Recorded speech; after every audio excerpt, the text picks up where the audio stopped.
In one of my recent videos called Car Culture 2014 versus 2024, somebody in the comment section recommended that I make a prediction video for car culture, but also the car industry as a whole. And the year that we're going to predict is 2034. So I figured I'd give my fun speculative take on it. And then we can open up the comments for later speculation. So right off the rip, what do you guys think about the car industry in 10 years? Put it down in the comment section below. So if you are new here, my name is David and I have been working in the car industry for 15 years as a car reviewer, a driver, and an overall observer. From nighttime shenanigans when I was young to stuff at the racetrack. So first things first, this is not an easy question because we are at a huge crossroads as basically human beings right now. I grew up in the 90s and overall my childhood wasn't all too different from, say, a childhood of the 80s. It wasn't really until the internet, say the early 2000s into the 2010s, where things really truly started to change. To me, this is relevant because of things like AI and the technology that comes with it. But we will get to that later and I will make a point about that. So let's have some fun and speculate. The year is 2034. Let's start with an obvious one.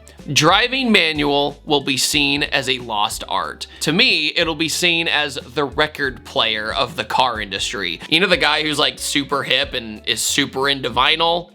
I think that's what the car industry is going to be like with driving manual. Meeting somebody who can drive a stick will probably be hip and cool, or merely dedicated to racing series that truly benefit from a manual transmission, such as drifting. Drifting in automatic transmission is possible, but it sure isn't as fun, nor is it as easy to control. So to me, parts for clutches and other manual transmission components will be a little more scarce and made into a major niche in the industry. As EVs make their way more into motorsports and become the dominant force, manual, I think, will be as rare as ever. In fact, as of right now, I think only 18% of Americans can drive a stick.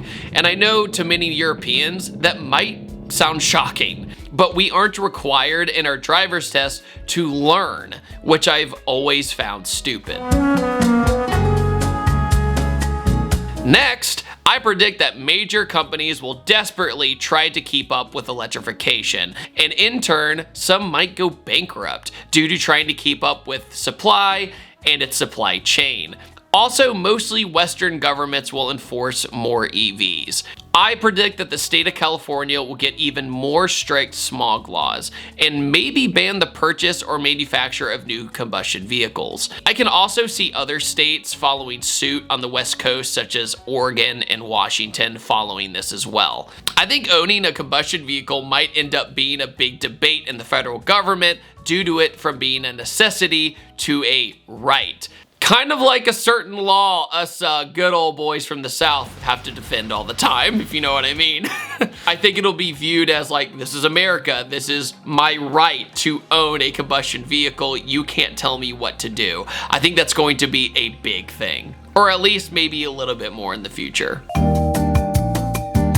Next is, what car companies will still even be around? So Nissan, a legacy enthusiast brand, if they don't recover at the moment, as of right now, this video being recorded, they're not in good shape. If they don't get it together, I predict they'll get bought out by an overseas company, maybe from, say, India or China or something along those lines, to try to stay afloat. So, only a few hours later after I recorded that line, Honda and Nissan have sat down in talks to possibly merge. So if this works out, I guess one of my predictions is kind of true? Anyways, we'll see. Jaguar, I don't see being around anymore due to bad PR mistakes and constantly bad marketing. I think Stellantis, which is the overhead umbrella of many brands like Dodge, Chrysler, Jeep, things of that nature, I think they're gonna start cutting down a lot of their brands to save cost. I think they might cut the cord with Chrysler, for example, because they barely make anything anymore other than minivans. I think Ford and GM will probably be just fine since the rivalry has always been a healthy one and they encourage high competition with each other. I think that most of the German car companies such as BMW will sell maybe 1 or 2 combustion vehicles, but the rest will be EV due to technology and the European Union pressure. I also believe that China's cars will most likely be up to the world's automotive standard by this date. China will probably go from being known as a trash product to a pretty good product. So what's next for driving itself? I think in 2034, it is highly possible there will be driverless taxis, possibly threatening the rideshare industry such as Uber and Lyft. I think that major cities would probably implement this first. You take out your phone, you scan a QR code, kind of like if you were to rent like a Lime scooter or a Bird scooter in town, and you just get in. The mentality being with you just don't have to deal with meeting a stranger or dealing with anybody, since everybody loves being disconnected nowadays. The only overhead is the vehicles themselves and the maintenance, which also leads to me believing these will all be EVs as well, to have minimal moving parts involved. I also predict the majority of people driving will be past their 30s, due to most of Gen Z not getting their license until their 20s nowadays. So if it's already this bad now, what about the generation afterwards? Will they even care about driving? I also predict that people will not be as naturally gifted at driving as quickly on their own due to driver assist, regen braking, and a bunch of sensors. And also just not having the attention span to drive normally. Next is probably the most obvious one. Racetracks. The future of racetracks. Right now, racetracks are closing in the United States at an alarming rate. Legacy drag strips like Irwindale are no more, and where SoCal used to be a mecca for car culture, now the nearest track is Willow Springs, which who knows if that place is even going to stay open. I see tracks around major population centers, ironically, maybe being the first ones to go.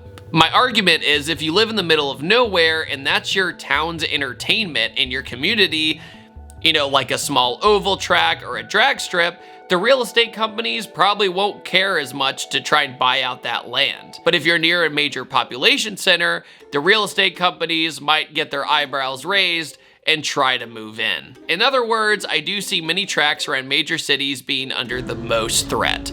The tracks I see still around are probably legacy racetracks that are just too valuable to lose to a city's tourism or infrastructure. Things like Daytona, Road Atlanta, or even Talladega out in Alabama. It's just too much of their identity to get rid of. I think my more pessimistic side says that racing will go from a local car scene hobby at your local track to more of a pilgrimage, dedicating a long road trip or vacation to get to go drifting or race because there's so many fewer racetracks. Trust me, I really want to be wrong on this one. I also wouldn't be surprised if the government tried to ban things like drifting due to carbon emission concerns of tire smoke and whatnot.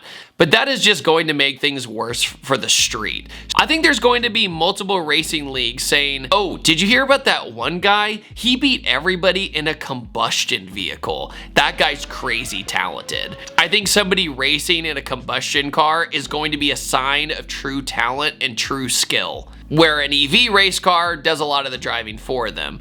Kind of like the R35 argument of 10 years ago. Oh, it drives itself, but it's gonna be 100 times worse with these EV technologies. Car design, I think, will be completely different too.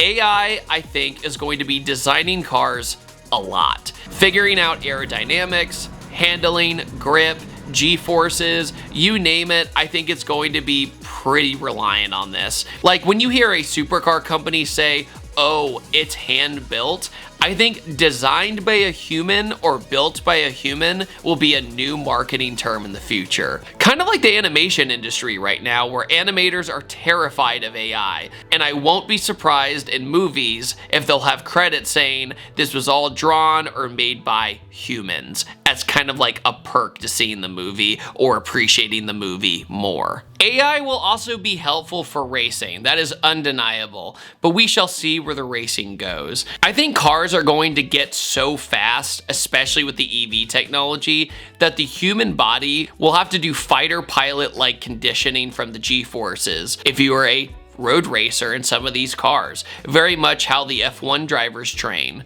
where they have to use breathing techniques and neck strengthening techniques. I think the cars are going to be so fast, we're going to be pushing the physical limit. Being an automotive enthusiast is going to be a niche thing, but maybe that will bring us closer than ever. And that is my predictions for 2034 in the car industry. So I leave my question once again to you. What do you guys think about the future of the automotive industry in 2034? Put your predictions below. Thank you so much for watching this video, and I will see you guys next time, and take it easy. Have a wonderful day.